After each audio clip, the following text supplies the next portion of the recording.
से सर्व सुख करई, संकट कटे मिटे सब पीरा, जो सुमिरे हनुमत बलबीरा।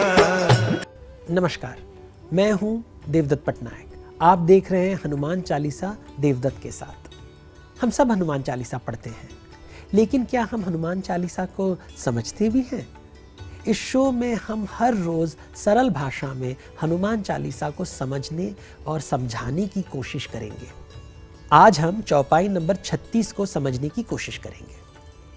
चौपाई है, संकट कटे मिटे सब पीरा, जो सुमिरे हनुमत बलबीरा। तो ये चौपाई सिंपल है। यहाँ पे कह रहे हैं कि जो सुमिरन करेगा, जो रिमेंबर करेगा, याद रखेगा हनुमान जी को, हनुमान की याद करते हैं हम, जो हनुमान जो बलबीर है, बल मतलब शक्ति, वीर मतलब हिम्मत वाला। ये हिम्मत वाले शक्तिवान हनुमान को हम अगर याद करें तो जितने भी प्रॉब्लम है, जो भी संकट है वो कट जाएंगे, और जो भी पीड़ा है, जो दर्द है वो मिट जाएंगे। अभी तुलसीदास जी ने क्यों कहा? क्योंकि रामायण में हम देखते हैं कि जब भी संकट होता है तभी हनुमान जी प्रकट होते हैं। जैसे रामायण में पहली बार हनुमान कहाँ आते हैं? सीता हरण के पश्चात, जब रावण सीता का हरण करते हैं और राम जी दक्षिण की दिशा में ढूंढ रहे हैं कि मेरी सीता कहाँ है, उस समय हनुमान जी वहाँ आते हैं। मतलब जब संकट होता है तो संकट मोचन वहाँ प्रकट होते हैं। ये बार बार होता है ऐसे कि जब भी कोई प्रॉब्लम होगा तब हनुमान जी, जैसे तुलसीदास जी के जीवन में भी है कि जब उनको बंदी बनाया गया, अकबर ने उनको बंदी बनाया था ये बताने के लिए, बताओ तुम जादूगर हो, मैंने सुना है। और ये कहते हैं कि हम तो राम भक्त हैं, हम कोई जादूगर नहीं है, उनको बंदी बना देते हैं अकबर जी। तो उस समय तुलसीदास ने हनुमान चालीसा की रचना की थी इस संकट से उन्हें छुड़ाने के लिए। अकबर की राजधानी में वानर सेना का पूरा हमला हो जाता है, गलियों में, बाज़ारों में, घरों में वानर इतना तकलीफ़ देते हैं कि अकबर को समझ में आता है कि मैंने राम भक्त को बहुत तकलीफ़ दिया है, तो उनको इस कारागार से मैं छोड़ देता हूँ, उनको गांव वापस भेज देता हूँ, काशी वापस भेज देता हूँ। तो उनकी संकट से भी उनको मुक्ति मिली थी। तो हनुमान का नाम लेके, हनुमान चालीसा के माध्यम से उन्होंने संकट उनका कटा था। जब भी किसी को पीड़ा होती है तो हनुमान जी आते हैं वो पीड़ा को मिटाने के लिए।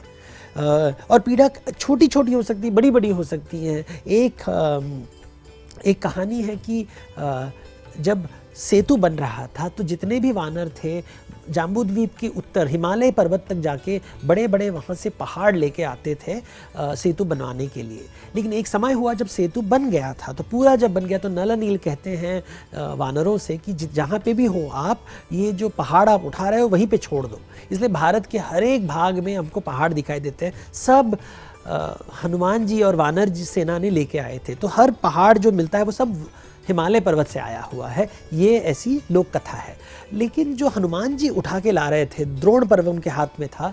द्रोण पर्वत कहता है कि अरे मुझे बहुत दुख हो रहा है कि मुझे राम दर्शन होने वाले थे और आप अभी यहाँ पे मुझे छोड़ दोगे तो राम दर्शन तो नहीं होगा, तो मुझे बहुत दुख होगा, तो कुछ तो उपाय कीजिए प्रभु। तो हनुमान जी जाके राम जी को कहते हैं कि देखिए मैंने वो द्रोण पर्वत जो है उसको वहीं पे छोड़ दिया है, गोकुल एक गांव है उसके बगल में छोड़ दिया है। तो राम जी कहते कोई प्रॉब्लम नहीं, अगले जन्म में मैं कृष्ण का जन्म लूँगा गोकुल नगरी में, और इस पहाड़ को गोवर्धन नामक उसको लोग बोलेंगे और इसी पहाड़ को उठाऊँगा, ऐसे वो मेरा दर्शन कर पाएगा।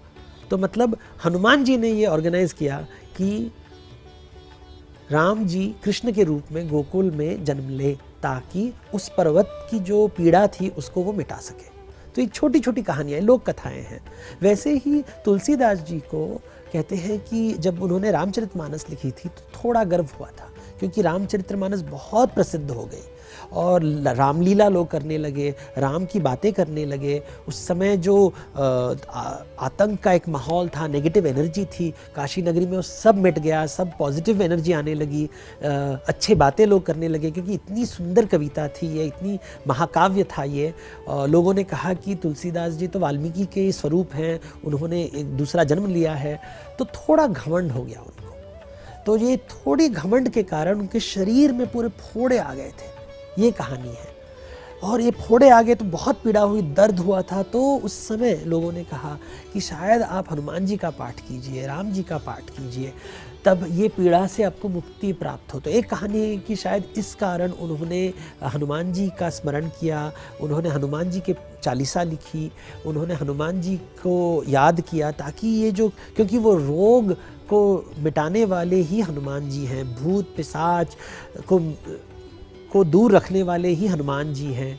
ये सब हनुमान जी ही करते हैं। हमारे जितने प्रॉब्लम्स हैं, साइकोलॉजिकल प्रॉब्लम्स हैं, मानसिक प्रॉब्लम है, शारीरिक प्रॉब्लम है, वो मिटाते हैं हनुमान जी। और तुलसीदास को भी जब उन्होंने हनुमान का सुमिरन किया, उनको याद किया, रिपीटेडली याद किया, उनका जाप किया, तब उनके शरीर में जो भी पीड़ा थी वो चली गई, जो फोड़े थे वो मिट गए और वो नॉर्मल बन गए, मतलब हेल्दी हो गए, स्वस्थ हो गए।